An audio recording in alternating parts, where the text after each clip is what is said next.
Good evening to all of you. आज हम बात करते हैं पीजीटी केमिस्ट्री की। किसकी? पीजीटी केमिस्ट्री की। और इसमें मल्टीपल चॉइस क्वेश्चन है और हम कोशिश करेंगे टॉपिक वाइज चैप्टर वाइज जो भी प्रॉब्लम हो पीजीटी केमिस्ट्री में वो हम उसको दूर कर सकें। ठीक है। आज से हमारी क्लास स्टार्ट होती है केमिकल काइनेटिक्स से और केमिकल काइनेटिक्स के हम आपको कम से कम 150 क्वेश्चंस कराएंगे। 150 क्वेश्चंस मीन्स हर चैप्टर के 150 क्वेश्चंस कराए जाएंगे। आप हमारे साथ बने रहिए और अच्छी प्रैक्टिस हो जाएगी पीजीटी के लिए। ठीक है। और सभी बच्चे ध्यान से सुने। चलिए हम बात करते हैं केमिकल काइनेटिक्स चैप्टर का नाम है जो बहुत इम्पोर्टेंट है पीजीटी के लिए। और यहाँ देखिए लिखा है the role of the multiple choice questions type 1। First type के लिए क्वेश्चन को पहले सब पढ़ेंगे अच्छे से, उसके बाद क्वेश्चन को अटेम्प्ट करेंगे। कहीं दिक्कत होती है तो आप कंफर्म या कमेंट बॉक्स में कमेंट करके पूछ लेंगे। डेली रात 9 बजे आपकी क्लास चलेगी जैसा कि आपको पता है सब लोगों को।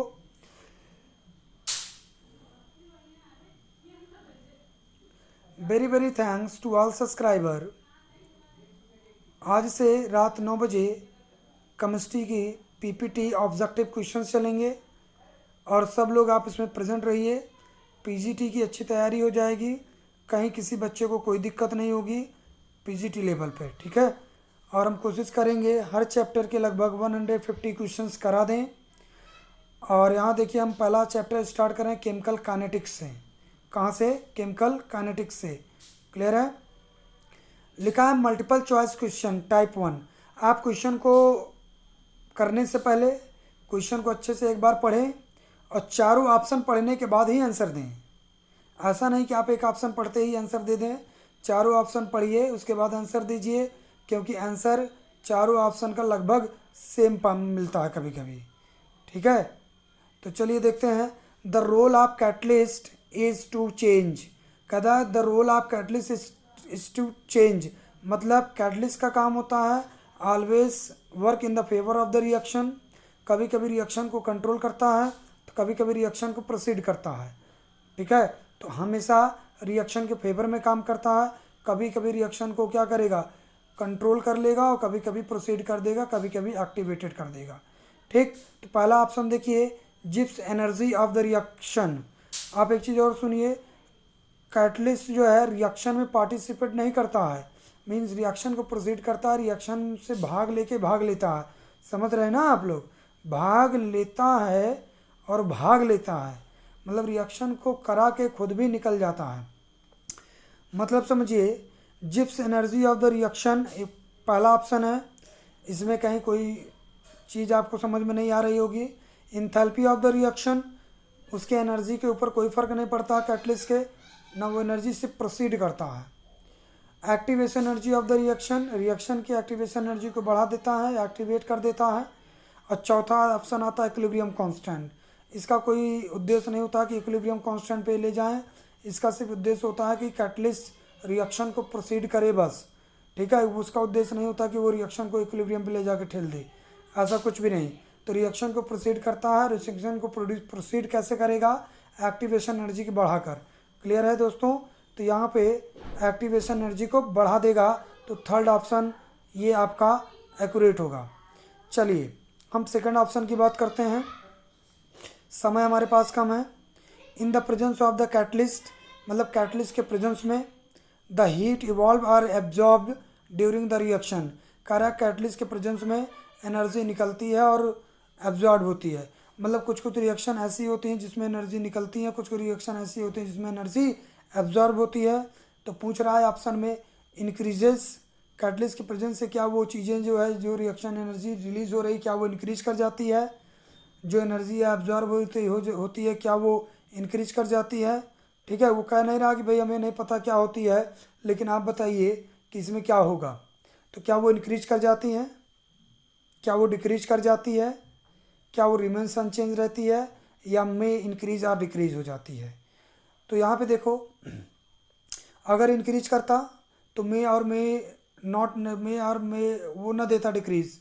तो पहला ऑप्शन आपका बिल्कुल गलत है। वो एक्टिवेशन एनर्जी को कोई भी कैटलिस्ट जो है एक्टिवेशन एनर्जी को जो है कैटलिस्ट जो है एक्टिवेशन एनर्जी बढ़ाता है, रिएक्शन की एनर्जी को ना बढ़ाता है ना घटाता है। और आपका जो है तो ये मेरे हिसाब से थर्ड ऑप्शन सही है, remains unchanged.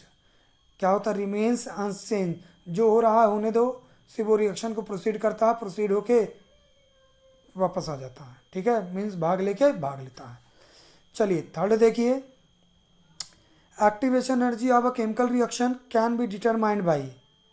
Activation energy of the chemical reaction can be determined by, कैसे डिटरमाइंड होगा पूछ रहा है ये। एक्टिवेशन एनर्जी का एक फार्मूला होता है, आप लोग पढ़े होंगे अरेनियस इक्वेशन के हिसाब से।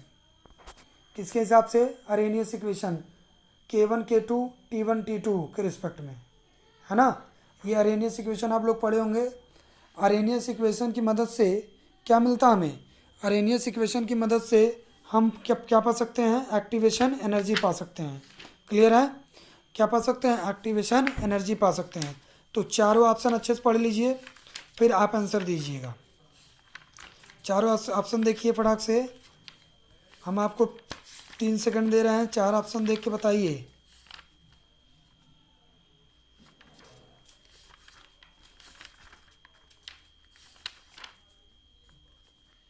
ठीक है, चलिए हम ऑप्शन पढ़ते हैं। ऑप्शन देखिए, पहला ऑप्शन है आपका डिटरमाइन। पहला ऑप्शन है determining the rate constant at a standard temperature. Standard की कोई बात ही नहीं है कि टेम्परेचर दो डिफरेंट टेम्परेचर होगा तो स्टैंडर्ड कोई बात ही नहीं। टेम्परेचर और रेट कांस्टेंट में एक रिलेशन होता है, प्रत्येक 10 डिग्री सेल्सियस टेम्परेचर बढ़ाने पे रेट कांस्टेंट 2 से 3 गुना बढ़ जाती है। तो स्टैंडर्ड और नॉर्मल से क्या मतलब है? तो मेरे हिसाब से पहला ऑप्शन आप कट कर दीजिए। ठीक है, आंसर आप दो तरीके से दे सकते हैं, या तो 3 ऑप्शन काट के एक ऑप्शन सही निकाल लें, या तो आपके अंदर इतना गट्स हो कि एक ऑप्शन डायरेक्ट आप सही कर लें। ठीक है, तो चलिए हम दोनों तरीके से बात करते हैं। फिर आपको कह रहा है determining the rate constant eight 2 temperature. ये आपका हो सकता है determining the rate constant eight 2 temperature, क्योंकि T1 पे K1 की वैल्यू होगी और T2 पे K2 की वैल्यू होगी। और आपको पता है अरेनियस इक्वेशन में क्या होता? Arrhenius equation K equal to A exponential E A upon R T था। E A upon R T था। तो रेट कांस्टेंट जो है वो रेट कांस्टेंट और एक्टिवेशन में रिलेशन था। क्या था आपका? A Arrhenius factor into E exponential form minus E A upon R into T. E A is the activation energy, R is the gas constant, T is the temperature. और जैसा कि हमने बताया आपको, टेम्परेचर बढ़ाने पर रेट कांस्टेंट की value 2 से 3 गुना बढ़ जाती है। ठीक है, तो रेट कांस्टेंट वैरी करेगा तो एक्टिवेशन एनर्जी निकाली जा सकती है एट 2 डिफरेंट टेम्परेचर पर। ये सेकंड ऑप्शन दे रहा है, शायद ये आपका सही हो, लेकिन आप चारों ऑप्शन पढ़ के ही काम करेंगे। नेक्स्ट कह रहा है determining the probability of the collision. इससे कोई मतलब ही नहीं, प्रोबेबिलिटी इससे क्या मतलब है? एक्टिवेशन एनर्जी बढ़ानी है तो प्रोबेबिलिटी से कोई मतलब नहीं है। और यूजिंग द कैटलिस्ट भी कोई मतलब नहीं। कह रहा है activation energy of the chemical reaction can be determined. Activation energy of the reaction can be determined मतलब वैल्यू निकालनी है, तो वैल्यू कैटलिस्ट से कैसे निकाल सकते हैं? वो तो इक्वेशन से ही निकाल सकते हैं ना। तो इक्वेशन लिखेंगे तो उसमें K1 K2 और T1 T2 आता है। तो activation energy can be calculated at 2 different temperature. This is the final answer. ये क्या आपका फाइनल आंसर है, और इस पर आप टिक कर दीजिए, ये आपका आंसर ब्लॉक कर दीजिए।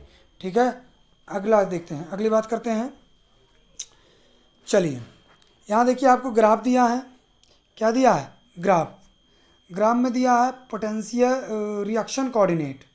एक्स एक्सिस पे रिएक्शन कोऑर्डिनेट दिया है और वाई एक्सिस पे आपको एनर्जी दिया है। और उसके बाद एक देखो आपको एक तरफ रिएक्टेंट्स दिया है, रिएक्टेंट से फिर देखिए मैं आपको बता देता हूँ, यहाँ पे आपको क्या दिया है? रिएक्शन कोऑर्डिनेट दिया है, यहाँ पे एनर्जी दिया है। ठीक है, और उसके बाद देखिए इस पॉइंट पे जहाँ मैं पॉइंट्स रखा हूँ, यहाँ पे एक्टिवेशन एनर्जी है, और आपकी जब दो पॉइंट रख रहा हूँ, यहाँ पे रिएक्टेंट्स है, और यहाँ 3 पॉइंट रखा, यहाँ पे क्या है आपका? यहाँ पे प्रोडक्ट है।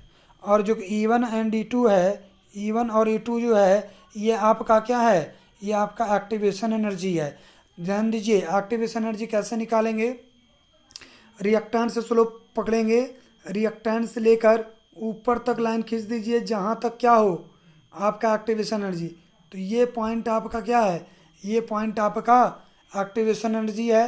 अब activation energy E1 plus E2 है, E1 प्लस E2 है। ठीक है, एक बात तो आप समझ लीजिए, ग्राफ को मैं फिर से बता दे रहा हूँ, आप समझ लीजिए। एक्स एक्सिस पे आपको रिएक्शन कोऑर्डिनेट दिया है, वाई एक्सिस पे एनर्जी दी है, और रिएक्टेंट साइड रिएक्टेंट की एनर्जी प्रोडक्ट से कम है और प्रोडक्ट की एनर्जी रिएक्टेंट से ज़्यादा है। रिएक्टेंट और प्रोडक्ट के बीच में एक मैक्सिमा पॉइंट है, पीक पॉइंट है। उस पॉइंट को हम उस पॉइंट पर जो रिएक्टेंट होगा वो एक्टिवेटेड होगा, means ready to convert into the product होगा, वो आसानी से बदल सकता है। तो activation energy E1 plus E2 होगा। तो हम लिख सकते हैं एक्टिवेशन एनर्जी बराबर E1 प्लस E2। यहाँ पे मैं लिख दे रहा हूँ एक्टिवेशन एनर्जी बराबर क्या होगा, एक्टिवेशन एनर्जी बराबर E1 plus E2 plus E2, E1 plus E2 होगा। Activation energy E1 plus E2 है। और उसके बाद देखिए 4 ऑप्शन पढ़ते हैं। एक चीज़ और मैं बता देता हूँ, तब ऑप्शन पढ़ता हूँ ताकि आप चीज़ें समझ सकें। कभी भी देखिए stability of any molecule inversely proportional to energy होती है। अगर कोई चीज़ स्टेबल ज़्यादा है तो जाहिर सी बात उसकी एनर्जी कम है, और कोई चीज़ स्टेबल कम है तो जाहिर सी बात उसकी एनर्जी ज़्यादा है। ठीक है, अगर एनर्जी ज़्यादा है तो स्टेबल कम होगा, और अगर एनर्जी कम है तो स्टेबल ज़्यादा होगी। यूनिवर्सल ट्रूथ है। ठीक है, यूनिवर्सल ट्रूथ है। सपोज दैट आपके पास गाड़ी में अगर पेट्रोल है तो आप घूम सकते हैं, और गाड़ी में पेट्रोल नहीं तो एक जगह आप स्टेबल रहेंगे। बात समझ रहे हैं ना। एनर्जी ज़्यादा तो स्टेबिलिटी कम, स्टेबिलिटी ज़्यादा तो एनर्जी कम। तो स्टेबिलिटी एनर्जी में यूनिवर्सल रिलेशन है।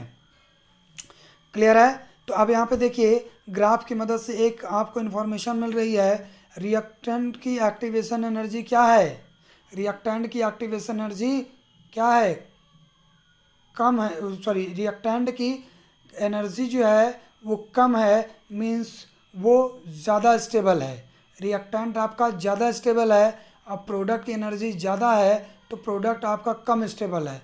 फिर समझ लीजिए, हमने आपको बताया energy inversely proportional to stability. तो यहाँ पे देखिए एनर्जी ऑफ द रिएक्टेंट क्या है, लेस है, एनर्जी ऑफ द प्रोडक्ट वो ज़्यादा है, तो प्रोडक्ट अनस्टेबल होगा और रिएक्टेंट ज़्यादा स्टेबल होगा। चारों ऑप्शन पढ़ते हैं फिर आंसर देंगे, जल्दबाजी में नहीं करिएगा काम। पहले देखिए activation energy of the forward reaction is E1 plus E2 and product is less stable then the reactant.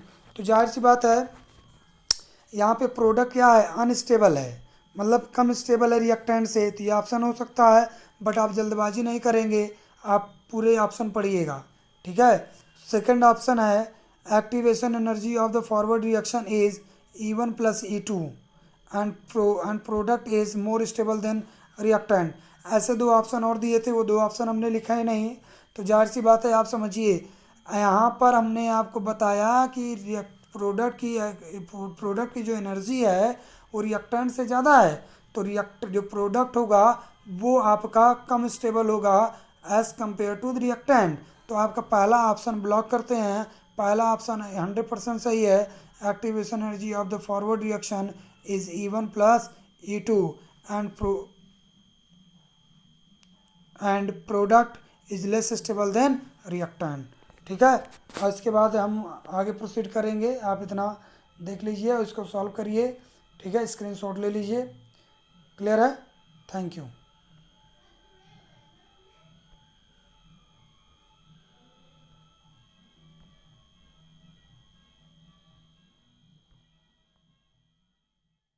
Question number 4 तक हमने बात कर लिया था।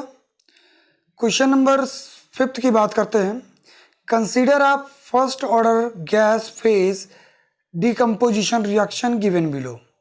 मतलब कह रहा है कि एक रिएक्शन मानते हैं जो गैसियस फेज में है, जो डिकम्पोज हो रहा है। A gas gives out B gas plus C gas. The initial pressure of the system before the decomposition of A was P initial, मतलब पी आई से डिनोट कर रहे हैं। After lapse of time T the total pressure of the system increase by X units. and becomes pressure P total. The rate constant K for the reaction is given as, 4 option दिया है, चारों option को देखिए और ध्यान दीजिए। यहाँ पे कह रहा है यक्स मतलब प्रेशर, जब पी आपका, जब टाइम आपका क्या है 0, जब टाइम आपका 0 है तो pressure of the A gas A का इनिशियल प्रेशर पी आई है। अब प्रोडक्ट जो बना इन द गैसियस फेज में वो आपका 0 और 0 बना।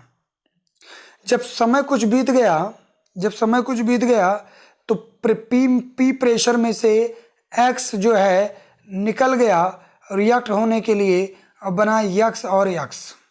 ठीक है, हम आपको इक्वेशन की मदद से समझाते हैं, फिर उसके बाद ऑप्शन पे आते हैं। क्लियर है, ध्यान दीजिएगा।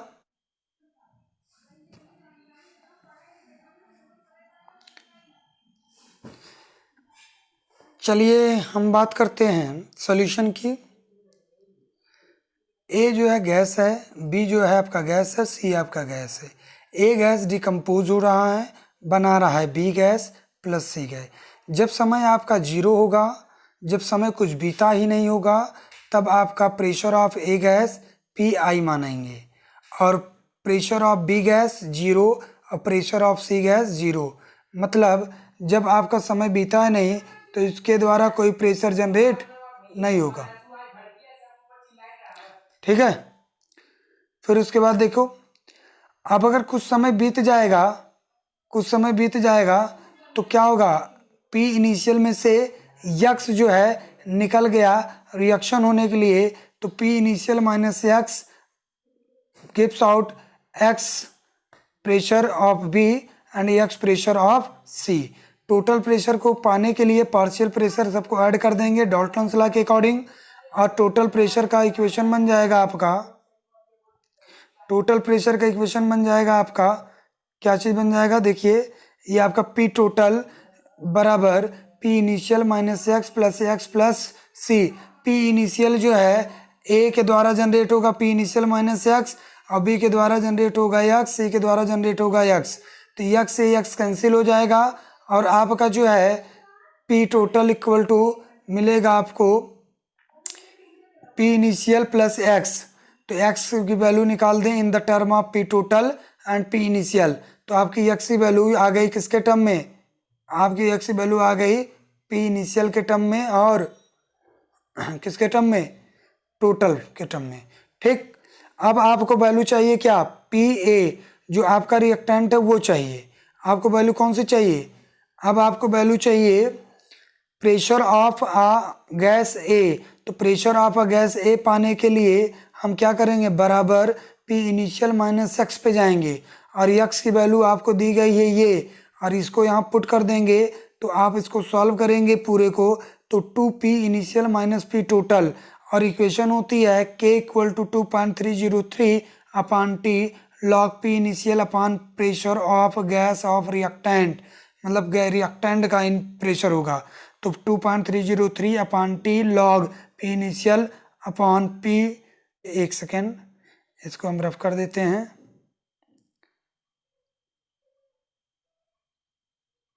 आपका थर्ड ऑप्शन सही है। क्लियर है, नेक्स्ट क्वेश्चन देखिए, according to the Arrhenius equation rate constant K is equal to the A E की power E A minus R T, which of the following option represent the graph of L N K versus T. मतलब आपको graph बनाना है के और T के बीच में, कौन सा ऑप्शन सही है आपका, ये क्या है, इक्वेशन है। ठीक है, ये देखिए आप इक्वेशन, इक्वेशन में लिखा है the dependence of the rate constant K of the reaction on the temperature. और यहाँ गैस कांस्टेंट है, ये ए जो है कोलिजन फ्रीक्वेंसी है, कोलिजन फैक्टर है, K equal to A E की power E A upon R T है, L N K equal to L N E A upon R T. L N की जब इसको लॉग एल एन लगाएंगे तो L N K बराबर minus E A upon R E A upon 1/t plus L N A, और इसको correlate कर देंगे y equal to M X plus C से या y equal to M X plus B से। तो y equal to आपका क्या हो गया, y इक्वल टू आपका ये हो गया, y आपका ये है, ठीक है, और आपका स्लोप कितना आ गया, स्लोप आपका यम, ये आपका क्या हो गया, स्लोप हो गया, ये आपका स्लोप हो गया माइनस ए अपान आर। तो जब माइनस ए अपान आर है तो स्लोप आपका क्या बनेगा, डाउनवर्ड। तो जो ये ग्राफ में होगा वही आपका क्या बनेगा, क्या बनेगा, वो आपका ग्राफ बन जाएगा।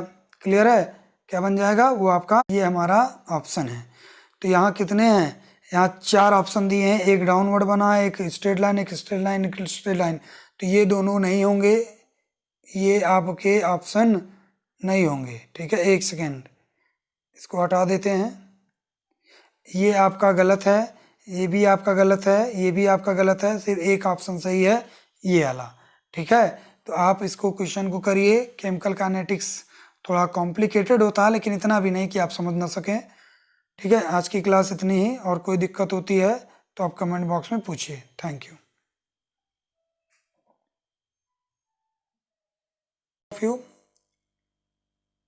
अब हम बात करने चल रहे हैं सेक्शन ए के बारे में। Objective type questions. Read the passage given below and answer the following questions. आपको पैसेज दिया रहेगा, मीन्स केस स्टडी दी रहेगी। केस स्टडी को आप अच्छे से पढ़ेंगे और पढ़ने के बाद उसके आंसर देंगे। ठीक है, तो केस स्टडी और इसमें जो भी पॉइंट मेन है वो समझ लीजिए। जो पॉइंट आपको मेन लगे आप उसको अंडरलाइन कर लेंगे पेंसिल से, और फिर उसके बाद आंसर देंगे। आपको आंसर देने में कुछ मदद मिलेगा, और आई थिंक वो पूरी तरह काम हो जाएगा आपका, जो भी आंसर आप देना चाहेंगे और जो भी क्वेश्चन उससे पूछेगा। तो चलिए हम पढ़ते हैं, और जो जो चीज़ें इंपॉर्टेंट लगती है उसको अंडरलाइन करते हुए और फिर क्वेश्चन का आंसर देते हैं। ठीक है, चलते हैं। लिखा, an efficient aerobic catalytic system for the transformation of the alcohol into the carbonyl compound under mild condition। यहाँ पे माइल्ड कंडीशन इंपॉर्टेंट है, इसलिए आप अंडरलाइन कर लीजिए क्या है, mild condition.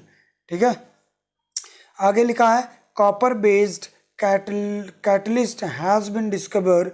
This copper based catalytic system utilizes oxygen or the air as the ultimate stoichiometric oxidant, producing water as the by product only. सिर्फ बाई प्रोडक्ट की तरह ही निकालता है वाटर। और उसके बाद दिया, देखो ये जो चीज़ लिखी है ये आपकी सेकेंडरी अल्कोहल है, और ये जो चीज़ लिखा है ये आपका क्या है, कीटोन्स है। तो सेकेंडरी अल्कोहल से कीटोन बदलना ही तभी पॉसिबल है जब ये जो चीज़ें दी गई हों, ये जो चीज़ें दी गई हैं ये सब के सब क्या है, माइल्ड ऑक्सीडाइजिंग एजेंट हैं, और तभी पॉसिबल है ये कन्वर्ट हो पाएगा, अदरवाइज पॉसिबल नहीं है। क्लियर है। फिर उसके बाद कह रहा है, a wide range of the primary secondary allylic benzylic alcohol can be smoothly oxidize to corresponding aldehyde or ketones in a good to excellent yield. मतलब ये लाइन आपके लिए बहुत इंपॉर्टेंट है ना। प्राइमरी हो या सेकेंडरी हो या एलालिक हो या बेंजालिक हो, वो आसानी से कैटलिस्ट, जो कैटलिस्ट के बारे में बताया गया है उसके द्वारा आसानी से कार्बोनिल कंपाउंड में बदल सकते हैं। आगे लिखा है, air can be conveniently used instead of oxygen without affecting the efficiency of the process. तो समझ रहे हैं कि इफिशिएंसी बिना किसी प्रभाव के वो उसको भी यूज किया जा सकता है, कोई रिएक्शन के प्रभाव को कोई फर्क नहीं पड़ेगा, कोई दिक्कत नहीं होगी। However, the use of the air acquires slightly longer reaction times। मतलब थोड़ा लंबा समय लेगा, लेकिन इसकी इफिशिएंसी में कोई फर्क नहीं पड़ेगी। आगे कह रहा है, this process is not only economically viable, मतलब इकोनॉमिकली अच्छा है, अप्लीकेबल है, जबकि लार्ज स्केल रिएक्शंस में पाई जाएंगी, और but it is also eco friendly है, इन्वायरमेंटली फ्रेंडली है, मतलब इको फ्रेंडली है, इन्वायरमेंट को भी हार्मफुल नहीं पहुंचाएगा, कोई दिक्कत नहीं। फिर उसके बाद दिया, the following question are multiple choice question, choose the most appropriate answer. आपको क्वेश्चन को पढ़ना है और जो सबसे सही आंसर लगे उसको आपको टिक करना है। ध्यान रखिए, सबसे सही आंसर की बात कर रहा है। तो यहाँ देखो, सेकेंडरी अल्कोहल से क्या बन गया, सेकेंडरी अल्कोहल से यहाँ पे कीटोन बन गया। तो कुल मिला के ऑक्सीडाइजिंग एजेंट। यहाँ देखो the copper based catalyst mention in the study above can be use to convert. यहाँ देखो अंडरलाइन किए थे ना, अंडरलाइन किए थे कॉपर कैसा है, कॉपर एक माइल्ड ऑक्सीडाइजिंग एजेंट है जो प्राइमरी एल्कोहल को एल्डिहाइड में बदलता है और सेकेंडरी एल्कोहल को कीटोन्स में बदलता है। ठीक है, प्राइमरी को एल्डिहाइड में और सेकेंडरी को कीटोन में बदलता है। तो यहाँ देखो पहला ऑप्शन दिया है प्रोपेनॉल टू प्रोपेनोइक एसिड, तो ये माइल्ड है इसलिए प्रोपेनॉल टू प्रोपेनोइक बदल नहीं सकता, इसको 2 बार कराना पड़ेगा, इसलिए पहला ऑप्शन तो नहीं हो सकता। उसके बाद देखो प्रोपेनोन टू प्रोपेनोइक एसिड, यहाँ propanone to propanoic acid possible है, लेकिन यहाँ पे एल्कोहल की बात किया है, wide range of primary secondary, तो ये भी आपका उतना अच्छा आंसर नहीं हो सकता, और जबकि ये कंपाउंड बन सकता है लेकिन आंसर ये हो नहीं सकता है। Propanone to propan two ol, जबकि इसका ऑक्सीडेशन का मतलब ये बात करेगा कि आपको ये सारी चीज़ें कैसे करेंगे, propanone to propan two ol बनता है लेकिन ये क्या होता है रिडक्शन से बनता है, और जबकि हमें कराना है ऑक्सीडेशन।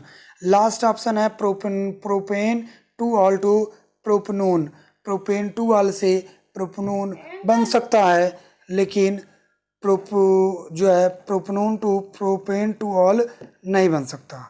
ठीक है, कोई दिक्कत नहीं। तो यहाँ मैं रिएक्शन लिख देता हूँ, रिएक्शन देखिए, रिएक्शन आपकी कैसे होगी, चलिए रिएक्शन देख लीजिए। रिएक्शन होगी